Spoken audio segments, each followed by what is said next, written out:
Welcome to Too Much with Denise Love Hewett. We got merch. Look at my hat. Look at my hat. If you can't see my hat if you're listening, go to deniselovehewett.com.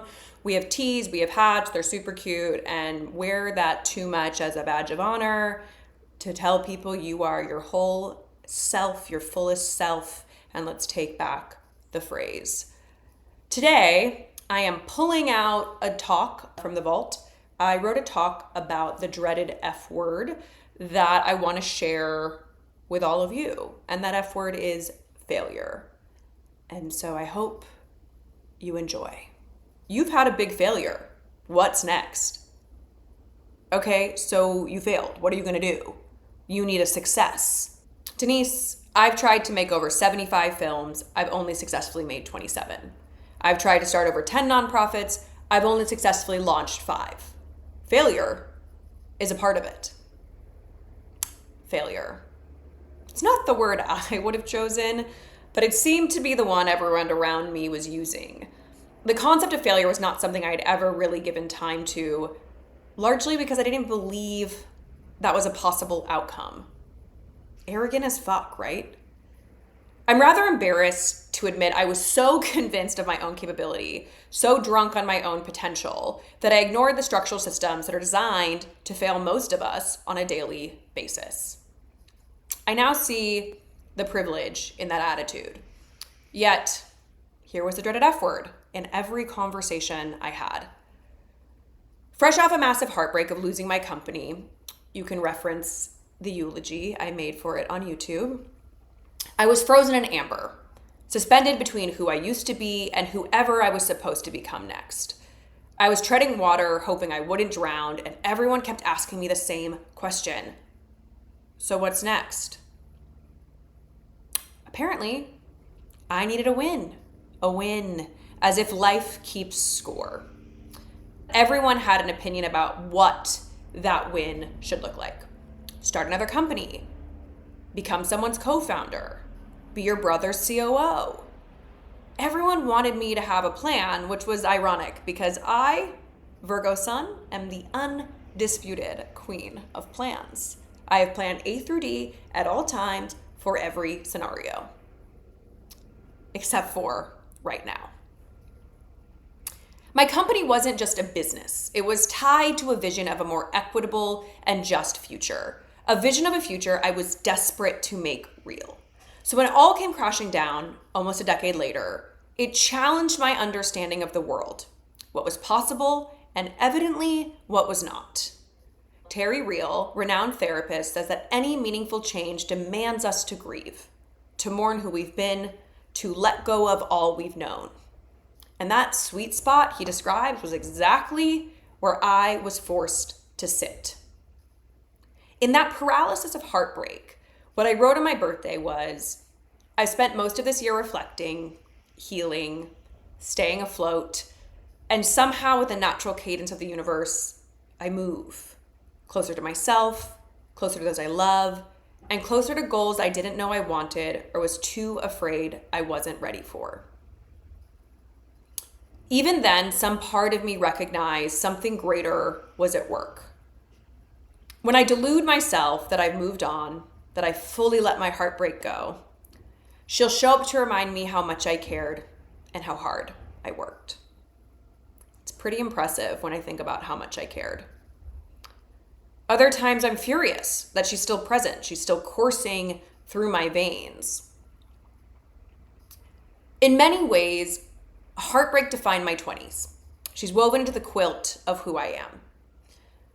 I hold her in my heart, not by choice, but because these kinds of breaks leave an imprint. They embroider on your heart like a signature. And over time, she's evolved. She's become a part of my cellular structure, integrated into my being in a way that allows me to hold her lightly, to let her inform how I empathize with others, and how deeply I can sit with someone else's pain. Heartbreak is a fundamental part of the human condition, something we will all inevitably meet in our own time and in our own way. How lucky I am to know her so well, to understand that she didn't break me, but rather taught me that the heart's capacity to break is only matched by its capacity to expand. The failure everyone kept talking about, maybe it was just love wearing a different name. I'd been learning lessons about endings long before my company failed. As a child, my family moved 7 times across the country by the time I was 18. Each relocation, another lesson in impermanence I never asked to learn. I craved predictability, normalcy, order. Controlling myself with a rigid schedule allowed me to feel safe. Time and time again, the universe pushed me to relinquish control by upending a job, ending a relationship, losing a friend. In the beginning of this cycle, I doubled down. I was stubborn. I became more rigid, more of a workaholic, sometimes unbearably bossy, still sometimes unbearably bossy. My company taught me that it didn't matter how much I engineered and accomplished. It did not help the business become more successful. This left me in a conundrum. I couldn't fix it. My excellence wasn't going to save it. My make it happen, pull rabbits out of hats magic, the thing I'd done well my entire life, did not work here. Control had been my survival strategy, and now it was time to let go of this outdated coping mechanism. In loosening my grasp, I was forced to ask myself terrifying questions. Who am I outside of work, of every accolade, of every failure? Who am I in the liminal space? I decided to revisit the book Mindset by Carol Dweck. She reminded me why failure is actually the point. Her definition of a growth mindset changes the failure framework to a practice of learning. Success is not the goal, but the process of trying is.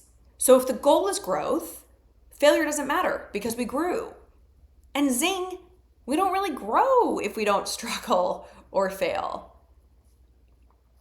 Twyla Tharp, a storied choreographer who has spent decades manipulating form and making us feel, describes the creative process as a habit, a practice. The more we create, the more failure we can expect, because that's a natural part of experimentation.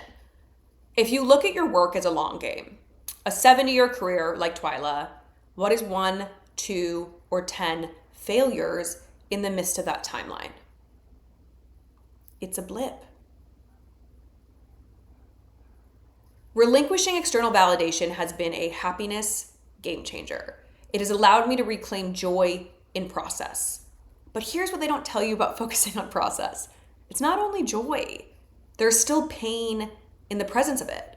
Because when we're truly present, we feel everything, the positive and the negative. Presence is juicy and sometimes uncomfortable. But isn't that what living is all about? To feel the full range of our humanity, the full spectrum of emotions, to be deeply present for yourself and others around you, to allow your work to swallow you whole sometimes. Focusing on outcome allows us to blur past the spectrum of emotions. But this is where life is actually happening, in the space between, the space of possibility and the unknown. The liminal space is now what I'm after. In the novel Tomorrow and Tomorrow and Tomorrow, the protagonist makes a hit video game while still in college, the kind of early success that makes everyone believe you're destined for greatness. But her sophomore effort gets panned by customers and critics, leaving her in a quandary. When she asks her mentor, "How do I get over a failure?" he makes a key distinction that she has had a public failure because we all fail in private. This distinction is about visibility and shame. The visibility adds to the shame. In private, we all fail constantly, but our shame may not be as great because it's visible only to us. Her mentor's advice was to go back to work. You take advantage of the quiet time that a failure allows you, and you try again. You fail better. This is the soundest advice around failure I have ever heard. There is a silence that comes with this milestone. The stillness that you sit in after the loss is where the regeneration happens, your rebirth, where you sow your resilience. I've spent a very long time stewing on the subject of failure, probably because I've been trying to make sense of my own experience. And we're all so afraid of failure. But why? Because we think we'll let people down? Ourselves? Take away the ego, and what is failure? It is a testament that you took a really big swing, that you left it all on the line in service of something that made your heart beat and that made you feel alive, that you loved something enough to try. That is something we should be really proud of, not ashamed of. Somehow we get so caught up in the capitalistic idea of accomplishment, we don't let ourselves bask in the trying, in the courage to follow our dreams, to choose possibility in a world that scares us. It's one of the bravest things we can do. As famed author Madeleine L'Engle says, human beings are the only creatures who are allowed to fail. If an ant fails, it's dead. But we're allowed to learn from our mistakes and from our failures. And that's how I learned, by falling flat on my face and picking myself up and starting all over again. If I'm not here to fail, I'll never start a new thing. If I'm not here to fail, I'll never start a new thing.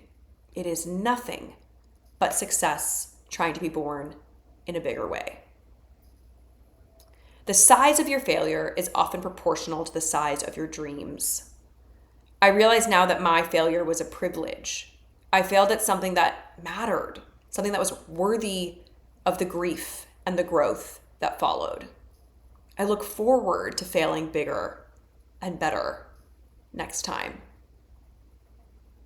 I'll leave you with this Yrsa Daily Ward quote. Fail is just another 4-letter word we vilify. I intend to fail as gorgeous foundation, fail as wind behind me, fail as the growing wild, fail as glowing ember, as starting point, as flickering lighthouse. Thank you all for listening. If this made you feel something, please send it to someone else who's failed or has been told that they're too much. Or take a screenshot, share and tag me, Denise Love Hewett, or Too Much with DLH, so we can love on you. And I hope this was uplifting, made you feel something, and we'll see you next week.